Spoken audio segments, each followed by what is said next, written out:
नमस्कार दोस्तों, कैसे हैं आप सभी। एक बार फिर से मैं आपका अपने प्लेटफॉर्म कॉम्पिटिटिव हिंदी क्लासेज में बहुत बहुत स्वागत करती हूं। आज हम जो पढ़ने वाले हैं यहाँ पर 2018 का 15 सितंबर का ये पेपर है हमारा, और ये पेपर हमारा टीजीटी फीमेल का पेपर होगा।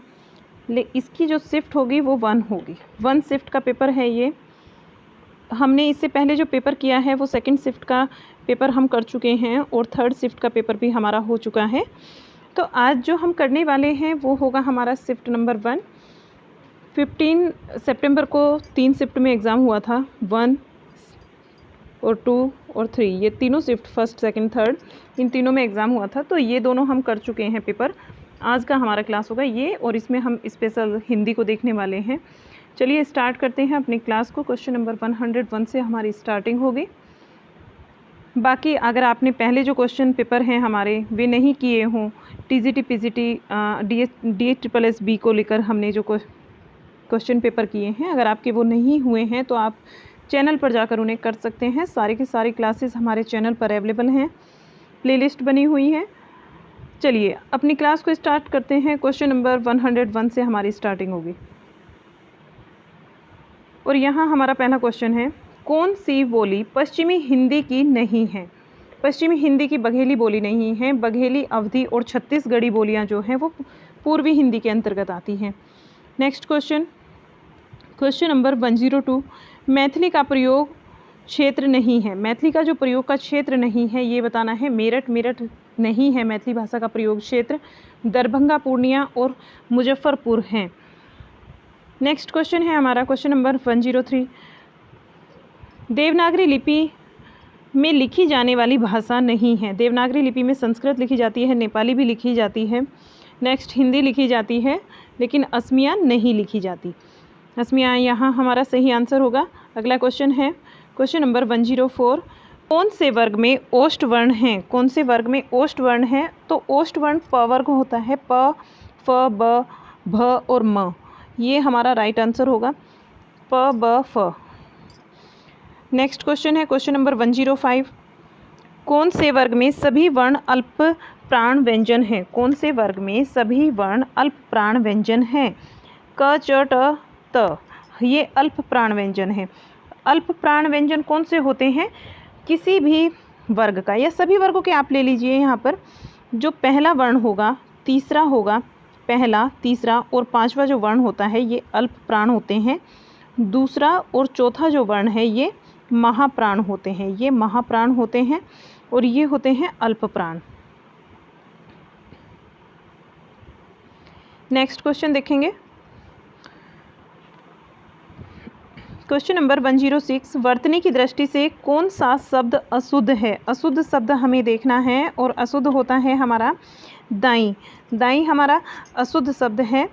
नेक्स्ट क्वेश्चन, क्वेश्चन नंबर 107, उदाहरण संधि में शब्द में कौन सी संधि है। उदाहरण शब्द में संधि पूछा है तो उत, इसका जो संधि विच्छेद अगर हम करके देखें, उत धन दारण, ये बनेगा उद्दारण। उत्धन दारण बनेगा, और द और ता और दा मिलकर क्या बनाते हैं, ध बनाते हैं, आधा। ठीक है, तो यहाँ पर उद्धारण हो जाएगा। नेक्स्ट क्वेश्चन देखते हैं, ये व्यंजन संधि का उदाहरण है। अगला क्वेश्चन, क्वेश्चन नंबर 108, चंद्रमा का पर्यायवाची शब्द नहीं है। चंद्रमा का जो पर्यायवाची शब्द नहीं है वो मार्तंड नहीं है। शशि, कलानिधि और सुधांशु चंद्रमा के पर्यायवाची होते हैं। नेक्स्ट क्वेश्चन 109, आधार का विलोम शब्द है। आधार का विलोम होता है आधे, हमारा आधे सही आंसर होगा। नेक्स्ट क्वेश्चन 110, क्वेश्चन हमारा 110, कौन सा शब्द अनेकार्थी नहीं है। पाप अनेकार्थी शब्द नहीं है। पृष्ठ, पानी और फल होते हैं, लेकिन पाप नहीं होगा। नेक्स्ट क्वेश्चन है 111, कौन से शब्द युग्म का अर्थ सही नहीं है। कौन से शब्द युग्म का अर्थ सही नहीं है। देखिए, अंश और अंश, ये कंधा और हिस्सा ही होता है, ये सही है हमारा। अभिराम और अविराम, अभिराम का मतलब सुंदर होता है, अविराम का मतलब निरंतर होता है। अवधि और अवधि, काल और समय, अवधि की भाषा, एक तो ये वाला अवधि तो हो गया भाषा हमारी, और ये अवधि होता है काल या फिर समय। अविलंब और अवलंब, अविलंब शीघ्र और ऐसा है, अवलंब का मतलब ये नहीं होगा, तो हमारा जो सही आंसर होगा यहाँ पर यही होगा, ठीक है, सी वाला। नेक्स्ट क्वेश्चन, क्वेश्चन नंबर 112, निम्नलिखित में से कौन सा शब्द अविकारी है? अविकारी शब्द बताना है, तो अविकारी शब्द हमारा वाह, ये हमारा अविकारी शब्द है। विकारी और अविकारी शब्द होते हैं, तो उसमें हमने ये देखा यहाँ पर अविकारी शब्द का जो एग्जाम्पल इन्होंने दिया है ये वाह है। अगला क्वेश्चन देख लेते हैं, क्वेश्चन नंबर 113, कौन सा शब्द विशेषण है? चचेरा यहाँ पर विशेषण होगा, चचेरा।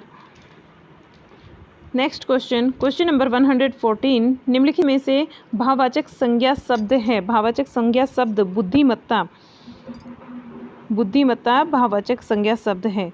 नेक्स्ट क्वेश्चन, क्वेश्चन नंबर 115, उसने कुछ नहीं खाया, उसने कुछ नहीं खाया वाक्य में रेखांकित पद है। कुछ, कुछ क्या है यहाँ पर ये हमें बताना है।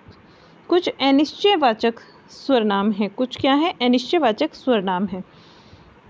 नेक्स्ट क्वेश्चन है हमारा क्वेश्चन नंबर 116, भाई के आते ही वह चला गया वाक्य किस प्रकार का है बताइए? भाई के आते ही वह चला गया, वाक्य बताना है हमें किस प्रकार का है, तो ये सरल वाक्य है, सरल वाक्य का उदाहरण है, वाक्य मैं आपको पढ़ा चुकी हूँ, ठीक है।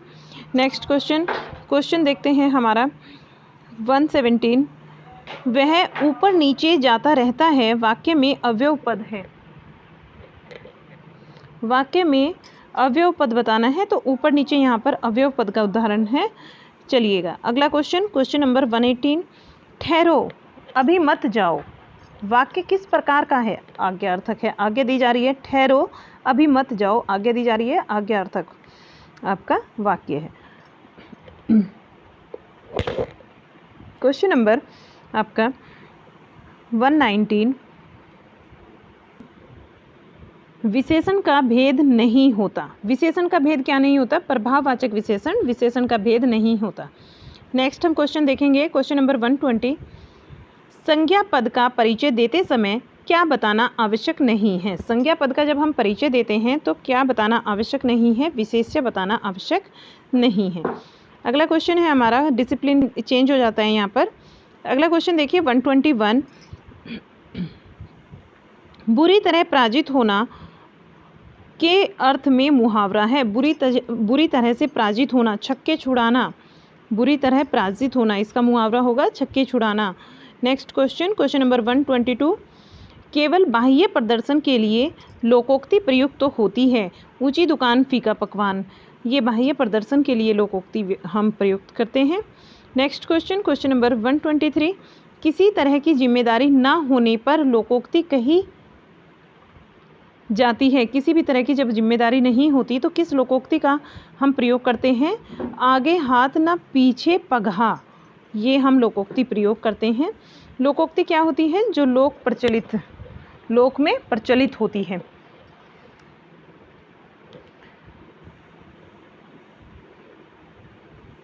नेक्स्ट क्वेश्चन 124, वर्णों की आवर्ती जहाँ हो वहाँ कौन सा अलंकार होता है? वहाँ अलंकार होता है अनुप्रास। जहाँ वर्णों की आवर्ती होती है, वर्ण की आवर्ती होती है, तो वहाँ पर अनुप्रास अलंकार होता है। नेक्स्ट क्वेश्चन 125, लक्षणा को कहा जाता है शब्द शक्ति। शब्द शक्ति तीन प्रकार की होती है, एक होती है आपकी अभिधा, दूसरी लक्षणा और तीसरी होती है व्यंजना। ये शब्द शक्ति के भेद होते हैं तीनों।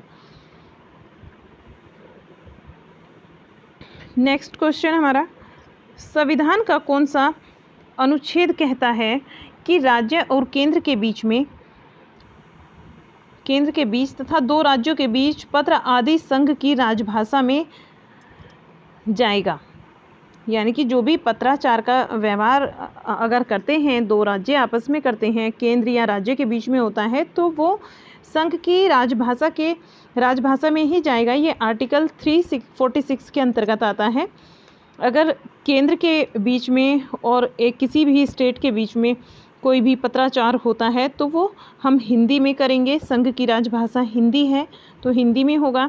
और या फिर दो स्टेट के बीच में होता है तो भी ये किस में होगा, संघ की राजभाषा के अंतर्गत ही होगा। राजभाषा कौन सी है हमारी, हिंदी। तो ये बात कही गई है आर्टिकल 346 के अंतर्गत। नेक्स्ट क्वेश्चन है हमारा क्वेश्चन नंबर 127, शासकीय प्रयोजनों के लिए राजभाषा अधिनियम 1976 कौन से प्रदेश पर लागू होगा, लागू नहीं होगा। 1976 कौन से प्रदेश पर लागू नहीं होगा, तो ये लागू नहीं होगा तमिलनाडु पर। शासकीय प्रयोजन के लिए जो राजभाषा अधिनियम बनाया गया 1976, ये तमिलनाडु पर लागू नहीं होगा। नेक्स्ट क्वेश्चन है हमारा क्वेश्चन नंबर 128, संविधान की 8वीं अनुसूची में परिगणित 22 भाषाओं को कौन सी भाषा का 22 भाषाओं में कौन सी भाषा का उल्लेख नहीं किया गया है। अंग्रेजी का उल्लेख यहाँ पर नहीं किया गया है, कोंकणी का भी है उल्लेख, यहाँ पर कोंकणी का उल्लेख किया जाता है। और कौन से, ये मैं पढ़ाया आपको, किस संविधान संशोधन के अंतर्गत कोंकणी को ऐड किया गया वो भी आप बताइए। नेक्स्ट क्वेश्चन है हमारा क्वेश्चन नंबर 129, शरद तथा इंदु से बनेगा, शरद धन इंदु से बनेगा, शरद धन इंदु सरदिंदु बनेगा यहाँ से, सरदिंदु शरदधन इंदु। नेक्स्ट क्वेश्चन है हमारा, ये 13 के नियम के अंतर्गत संधि आती है। 13 का नियम, जब किसी पहले वर्ण के बाद में कोई भी अन्य वर्ण या कोई स्वर आता है तो ये पहला वर्ण अपने ही वर्ग के तीसरे में बदल जाता है। तो त वर्ग का तीसरा अक्षर कौन सा होता है, त, थ, द, ध और न, यही होते हैं ना, तो द में बदल जाता है। ये 13 के नियम के अंतर्गत आता है। नेक्स्ट क्वेश्चन है हमारा क्वेश्चन नंबर 130, प्रेमचंद जी ने पहला उपन्यास लिखा था तो इनके पहले उपन्यास का नाम था सेवा सदन।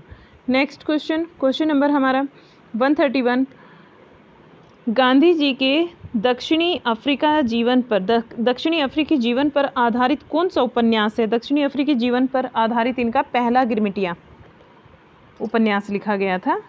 जो इन्होंने दक्षिण अफ्रीका में अपना जीवन व्यतीत किया था उसके ऊपर लिखा गया था पहला गिरमिटिया उपन्यास। क्वेश्चन नंबर आता है 132, 55 खंबे लाल दीवार उपन्यास की लेखिका बताना है, कौन है। उषा प्रियमवदा इनकी लेखिका है। और एक उषा प्रियमवदा की कहानी है जो कि काफ़ी इम्पोर्टेंट कहानी है और कई बार एग्जाम में आई है, वापसी, इसको भी ध्यान रखेंगे, कई बार पूछी गई है। वापसी कहानी किसकी है, उषा प्रियमवदा की। मैचिंग में भी आ जाता है और वैसे भी क्वेश्चन डायरेक्टली पूछ लिया जाता है। नेक्स्ट क्वेश्चन है हमारा, प्रेमचंद युगीन कहानियों की विशेषता नहीं है। प्रेमचंद युगीन जो कहानियों की विशेषता नहीं है वो घटना प्रधान इसमें जो कहानियां हैं वो इसकी विशेषता नहीं है। चरित्र की प्रधानता भी है, वातावरण की प्रधानता और कथानक प्रधानता भी इसमें ली गई है। नेक्स्ट क्वेश्चन हमारा बनता है क्वेश्चन नंबर 134, सचेत कहानी के पुरोधा है। सचेत कहानी के पुरोधा महीप सिंह है। सचेत कहानी के जो पुरोधा हैं वे कौन है, महीप सिंह जी हैं। नेक्स्ट क्वेश्चन नंबर 135, लहरों के राजहंस मोहन राकेश का नाटक है। लहरों के राजहंस के नाटककार मोहन राकेश जी हैं। नेक्स्ट क्वेश्चन है क्वेश्चन नंबर 136, खामोश अदालत जारी है नाटक लिखा है। ये पूछा है कि खामोश अदालत जारी है ये नाटक का नाम है और ये नाटक किसने लिखा है, तो विजय तेंदुलकर ने लिखा है। नेक्स्ट क्वेश्चन है क्वेश्चन नंबर 137, हिंदी की प्रथम एकांकी कौन सी है। एक घूट, जो कि जयशंकर प्रसाद जी की एकांकी है, हिंदी की पहली एकांकी मानी जाती है। नेक्स्ट क्वेश्चन, कौन सा लेखक एकांकीकार नहीं है। एकांकीकार यहाँ पर भगवती चरण वर्मा नहीं है, उपेंद्र नाथ अस्क, रामकुमार वर्मा और पांडे बेचैन शर्मा उग्र इन्होंने एकांकी लिखी है, लेकिन भगवती चरण वर्मा ने एकांकी नहीं लिखी, एकांकी की रचना नहीं की है। नेक्स्ट क्वेश्चन है हमारा क्वेश्चन नंबर 139, रेडियो एकांकी को कहा जाता है। रेडियो एकांकी को क्या कहा जाता है, एक ध्वनि एकांकी कहा जाता है। रेडियो एकांकी को ध्वनि एकांकी के नाम से भी जाना जाता है। नेक्स्ट क्वेश्चन नंबर 140, प्रगतिशील साहित्य की समस्याएं निबंध के लेखक हैं। प्रगतिशील साहित्य की समस्याएं निबंध के लेखक कौन है? रामविलास शर्मा। अगला क्वेश्चन देखेंगे, प्रगतिशील, ये हो गया हमारा रामविलास शर्मा जी। आगे डिसिप्लिन चेंज हो जाता है और क्वेश्चन आता है हमारा क्वेश्चन नंबर 141, विकलांग श्रद्धा का दौर के लेखक कौन है? विकलांग श्रद्धा का दौर जो है हरिशंकर परसाई जी की रचना है। नेक्स्ट है क्वेश्चन हमारा 142, यौवन के द्वार पर निबंध के लेखक कौन है? यौवन के द्वार पर निबंध के लेखक डॉक्टर नगेंद्र हैं। नेक्स्ट क्वेश्चन 143, यादें यूरोप की किस रचना की यात्रा है? यादें यूरोप की किस रचना की यात्रा है? ये धर्मवीर भारती की किस रचनाकार की यात्रा है? धर्मवीर भारती जी की रचना है ये यादें यूरोप की। क्वेश्चन नंबर 144, संस्मरण साहित्य में महादेवी वर्मा कृत संस्मरण नहीं है। संस्मरण साहित्य में महादेवी वर्मा कृत संस्मरण नहीं है, तो ये यामा इनकी जो रचना है वो संस्मरण साहित्य में है, लेकिन इसमें संस्मरण नहीं है। नेक्स्ट क्वेश्चन है हमारा क्वेश्चन नंबर 145, दीप जले शंख बजे के रचनाकार कौन है? कन्हैयालाल मिश्र प्रभाकर हमारा यहाँ पर सही आंसर होगा, कन्हैयालाल मिश्र Prabhakar ji. Next question number 146, जिन्होंने जीना जाना के लेखक कौन है? जिन्होंने जीना जाना के लेखक हैं जगदीश चंद्र माथुर। जिन्होंने जीना जाना रचना जगदीश चंद्र माथुर जी की है। क्वेश्चन आता है हमारा 147 क्वेश्चन होगा, भगत सिंह, राजगुरु आदि से संबंधित संस्मरण संकलित हैं यश की धरोहर में। जो इनसे संबंधित संस्मरण आपका वो भगत सिंह और राजगुरु से संबंधित ये यश की धरोहर में सम्मिलित है। नेक्स्ट क्वेश्चन है हमारा 148, कलम का सिपाही जीवनी किसकी है? देखिए, कलम का सिपाही मैंने आपसे कल भी पूछा था, ये प्रेमचंद जी की जीवनी है। कलम का सिपाही प्रेमचंद जी की जीवनी है। कल ये क्वेश्चन मैंने आपसे पूछा था और आपने आंसर भी इसका किया था। नेक्स्ट क्वेश्चन,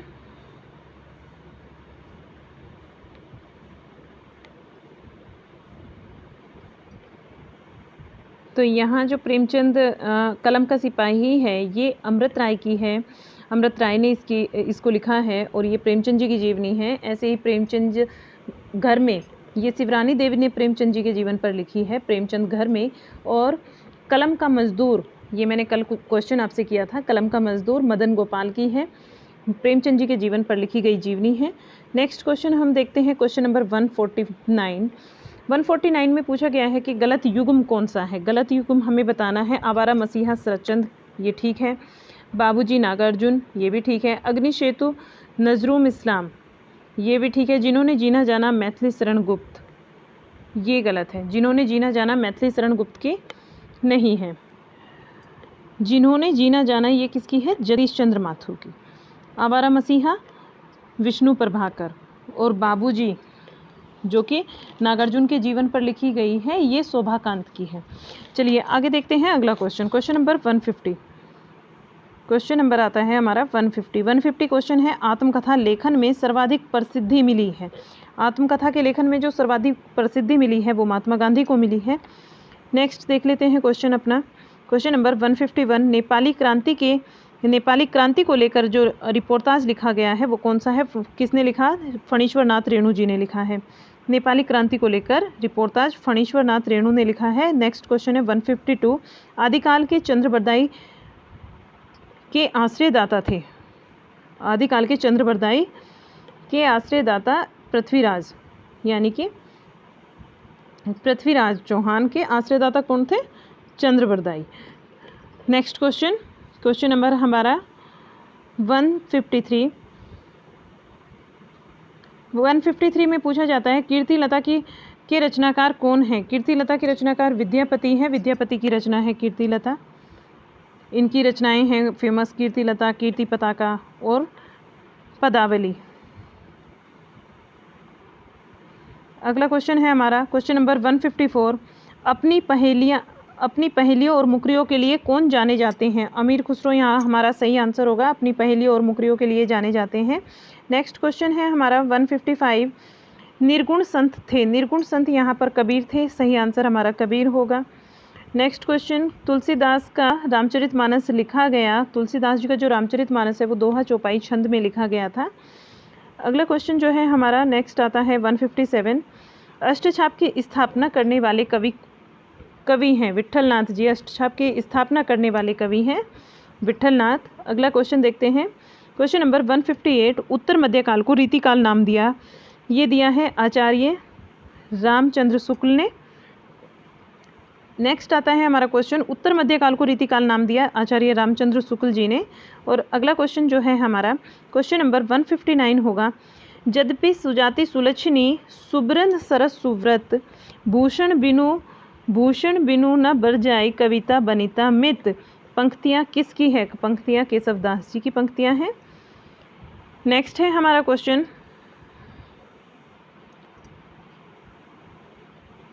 नेक्स्ट हमारा क्वेश्चन आता है 160, कुंदन को रंगु फीको लागे, कुंदन को रंगु फीको लागे झलके अति अंगनी चारू गई, यह पंक्ति किसकी है? मतीराम जी की ये पंक्तियां हैं। आगे देखेंगे हम क्वेश्चन नंबर हमारा 161, रानी केतकी की कहानी के रचनाकार कौन है? इंशाअल्लाह खां हमारा राइट आंसर होगा। क्वेश्चन नंबर 162, हिंदी का पहला समाचार पत्र, देखिए बार बार रिपीट हो रहा है, हर एक एग्जाम में रिपीट हो रहा है क्वेश्चन कि हिंदी का पहला समाचार पत्र कौन सा है? उद्दंत मातृंड हमारा हिंदी का पहला समाचार पत्र है। ये क्वेश्चन हमारा 2014 में भी आया था, जो हमने 14 का सेट किया उसमें भी ये क्वेश्चन देखने को मिला है, और अभी भी देखने को मिला था। ये 18 के ही सेकंड या फिर थर्ड शिफ्ट में ही है, कोई से एक एग्ज़ाम में ये क्वेश्चन अभी हमने किया है कल परसों में ही। तो उद्दंत मातृंड का पंडित जुगल किशोर इसके संपादक थे, और 1826 को ये प्रकाशित किया गया था। 30 मई को हम पत्रकारिता दिवस के रूप में भी मनाते हैं। नेक्स्ट क्वेश्चन हम कर लेते हैं। क्वेश्चन आएगा हमारा 163, भारतेंदु मंडल में निम्नलिखित कौन से साहित्यकार नहीं थे? बताना है हमें कि भारतेंदु मंडल में कौन से साहित्यकार नहीं थे? राधा कृष्ण शर्मा भारतेंदु मंडल के साहित्यकार नहीं थे। नेक्स्ट है हमारा क्वेश्चन 164, द्विवेदी युग को जागरण काल किसने कहा? द्विवेदी युग का नाम जागरण काल किसने रखा?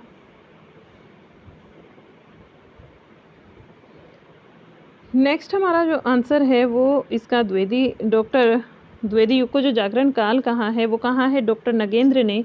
डॉक्टर नगेंद्र हमारा सही आंसर होगा। नेक्स्ट क्वेश्चन है क्वेश्चन नंबर 165, किस कवि को राष्ट्रकवि की उपाधि मिली है? तो राष्ट्रकवि की उपाधि मिली है मैथिली शरण गुप्त को, राष्ट्रकवि की उपाधि मिली है। नेक्स्ट क्वेश्चन हमारा क्वेश्चन नंबर 166, सरस्वती पत्रिका कहाँ से प्रकाशित होती है? सरस्वती पत्रिका कहाँ से प्रकाशित होती है? इसका सही आंसर होगा इलाहाबाद से। और सरस्वती पत्रिका का जो संपादन किया था एमपीडी ने, यानी कि महावीर प्रसाद द्विवेदी जी ने, वो 1903 से स्टार्ट किया था, और 17 वर्षों तक ये इसके संपादक का कार्यभार इन्होंने संभाला। ठीक है, 20 लास्ट और 21 स्टार्टिंग इसका 19, यानी कि 1920 से 1921 तक, 1920 से लेकर 21 तक। चलिए अगला क्वेश्चन देखते हैं। क्वेश्चन होगा हमारा यहाँ पर नेक्स्ट क्वेश्चन होगा हमारा 167 आ जाएगा। कौन सा कवि छायावादी 4 स्तंभ में नहीं है? छायावादी 4 स्तंभ आपको मालूम है कि जयशंकर प्रसाद, महादेवी वर्मा, सुमित्रा नंदन पंत और सूर्यकांत त्रिपाठी निराला जी हैं। तो यहाँ पर जयशंकर प्रसाद आना चाहिए था, माखनलाल चतुर्वेदी नहीं, जयशंकर प्रसाद जी सही आंसर होता अगर जयशंकर प्रसाद यहाँ लिखा होता, लेकिन हमसे पूछा गया है नहीं में आंसर, तो माखनलाल चतुर्वेदी को हम लगाएंगे। अगला क्वेश्चन हम देख लेते हैं।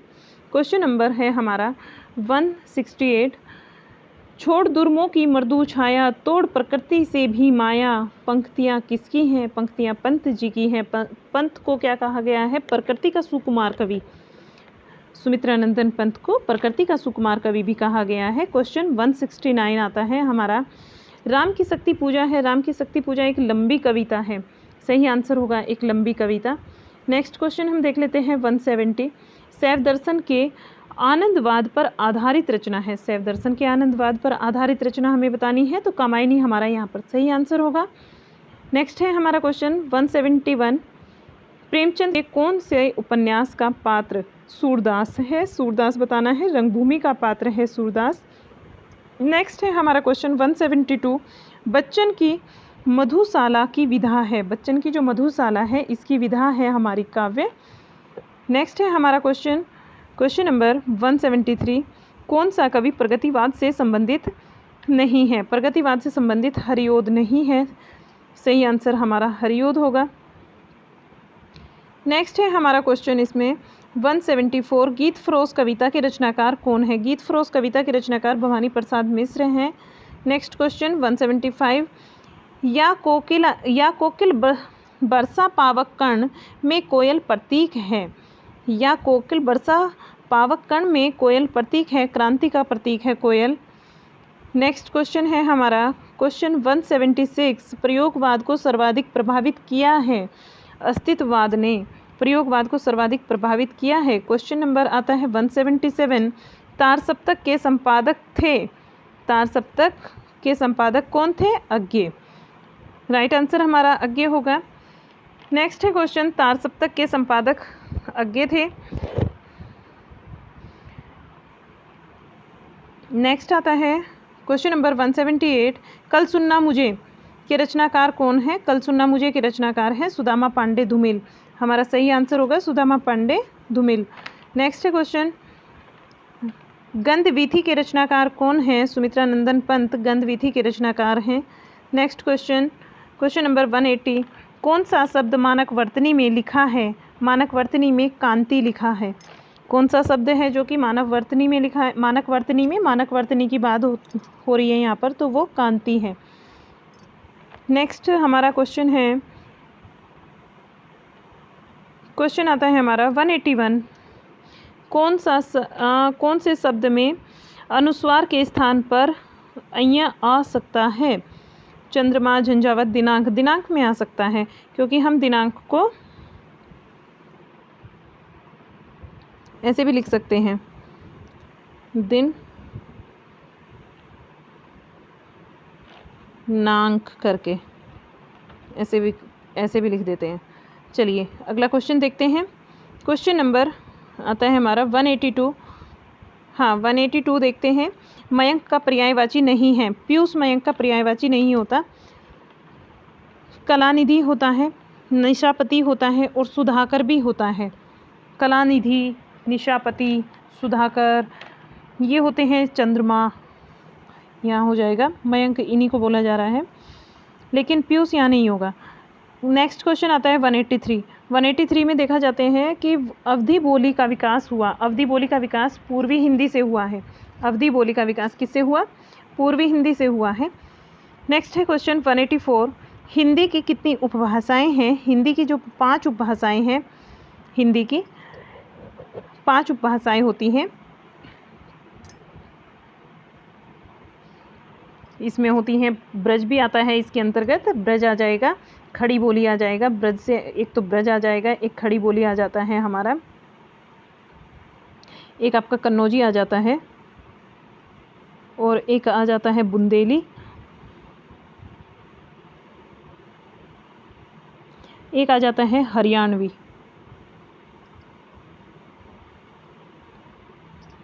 तो ये आ जाती हैं हमारी हिंदी के अंतर्गत 5 बोलियां। अगला देख लेते हैं क्वेश्चन, मानक वर्तनी के अनुसार किस शब्द में ई की मात्रा का सही प्रयोग हुआ है? मानक वर्तनी के अनुसार हमें ई की मात्रा में सही प्रयोग बताना है, ई की मात्रा का, तो यहाँ पर बुद्धि हमारा सही आंसर होगा, बुद्धि। नेक्स्ट देखते हैं क्वेश्चन,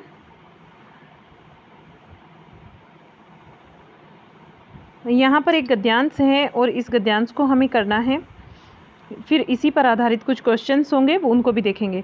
निम्नलिखित गद्यांश को पढ़िए और दिए गए प्रश्नों के उत्तर दीजिए।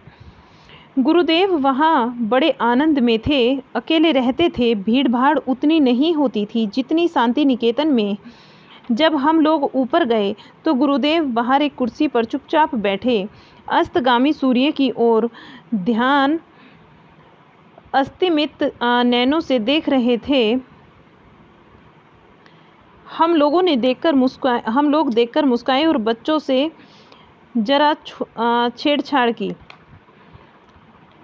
छेड़छाड़ की कुशल प्रश्न पूछे और फिर चुप हो रहे, यानी कि फिर चुप हो गए। कुशलता से एक इन्होंने प्रश्न किए और फिर चुप हो गए। ठीक उसी समय उनका कुत्ता धीरे धीरे ऊपर आया और उनके पैरों के पास खड़ा होकर पूंछ हिलाने लगा। गुरुदेव ने उसकी पीठ पर हाथ फेरा, उसकी वह आंखें मूंद कर अपने रोम रोम से उसे स्नेह रस का अनुभव करने लगा और गुरुदेव ने हम लोगों की ओर देखकर कहा, देखा तुमने, यह आ गए। कैसे इन्हें मालूम हुआ कि मैं यहाँ हूँ? आश्चर्य है। और देखो कितनी परितृप्ति इनके चेहरे पर दिखाई दे रही है। हम लोग उस कुत्ते के आनंद को देखने लगे और किसी ने उसे राह नहीं दिखाई थी, न ही उसे यह बताया कि उसके स्नेहदाता यहाँ से 2 मील दूर हैं। फिर भी वह पहुँच गया। इसी कुत्ते को लक्ष्य करके उन्होंने आरोग्य में इस भाव की एक कविता लिखी। प्रतिदिन प्रातःकाल एक भक्त कुत्ता स्तब्ध होकर आसन के पास तब तक बैठा रहता था जब तक अपने हाथ के स्पर्श से मैं इसका संग नहीं स्वीकार करता। इतनी सी स्वीकृति पाकर ही उसके अंग अंग में आनंद का प्रवाह बह उठता है। और इस वाक्यहीन प्राणी लोक में सिर्फ यही एक जीव अच्छा बुरा सबको भेद कर संपूर्ण मनुष्यों को देख सका है और उस आनंद को देख सका है जिसे प्राण दिया जा सकता है, जिसमें अहेतुक प्रेम ढाल दिया जा सकता है और जिसकी चेतना असीम चैतन्य लोक में राह दिखा सकती है।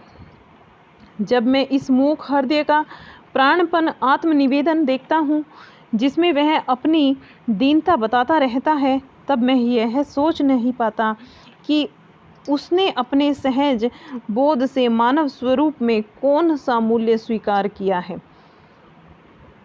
तो यहाँ हमारा ये पैराग्राफ जो है कंप्लीट हो जाता है और क्वेश्चन आता है हमारा 186।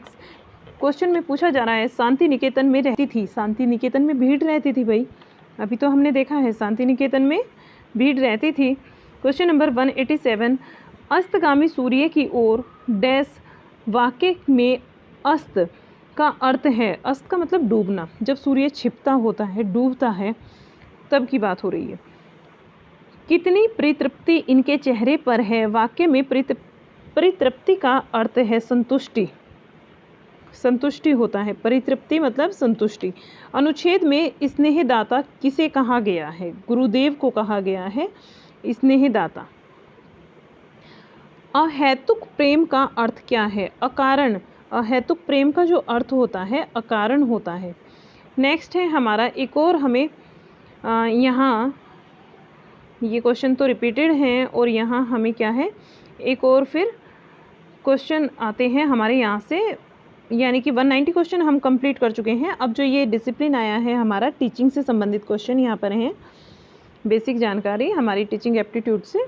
तो चलिए इनको भी देख लेते हैं। क्वेश्चन नंबर 191 से स्टार्टिंग होगी। विकास वृद्धि से भिन्न है क्योंकि यह क्या है, अधिक जटिल होता है। विकास वृद्धि से भिन्न होता है क्योंकि यह अधिक जटिल होता है। सही आंसर हमारा अधिक जटिल होगा। अगला क्वेश्चन हम देखेंगे। क्वेश्चन काफ़ी लंबा है, अभी देखिए।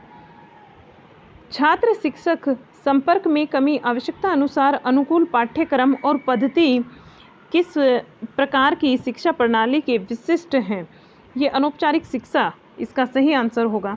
नेक्स्ट है क्वेश्चन हमारा, सीखने की जिस प्रक्रिया में उद्दीपन और यथोचित प्रतिक्रिया सम्मिलित हो उसे निम्नलिखित में से किस प्रकार की शिक्षा कहा जा सकता है? भेदभाव वाली सीखने की प्रक्रिया, उसको भेदभाव वाली सीखने की प्रक्रिया कहा जा सकता है। नेक्स्ट है क्वेश्चन हमारा,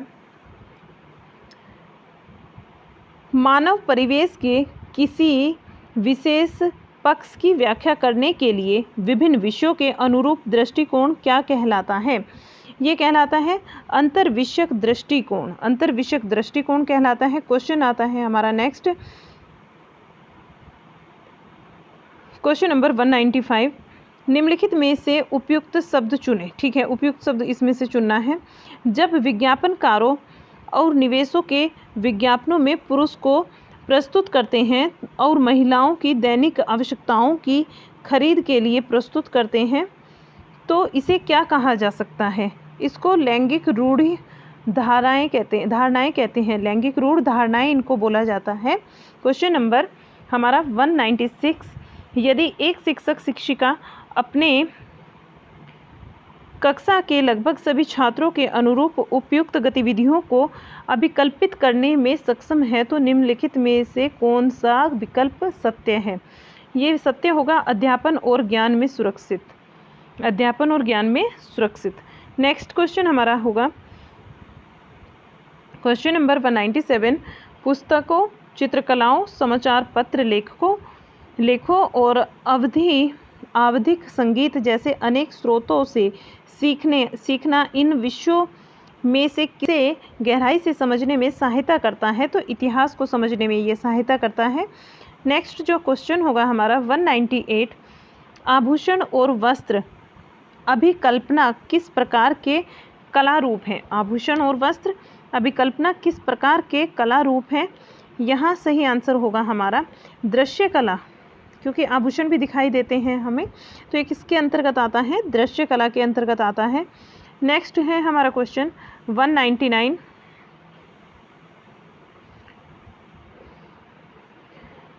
सेकंड लास्ट क्वेश्चन है ये, निम्नलिखित विकल्पों में से उचित प्रतिक्रिया को चुनना है। मूल्य, नैतिकताओं और नीतिशास्त्र के विद्यालयी शिक्षा में डैश के रूप में माना जा सकता है तो अंतर्निहित पाठ्यक्रम माना जा सकता है।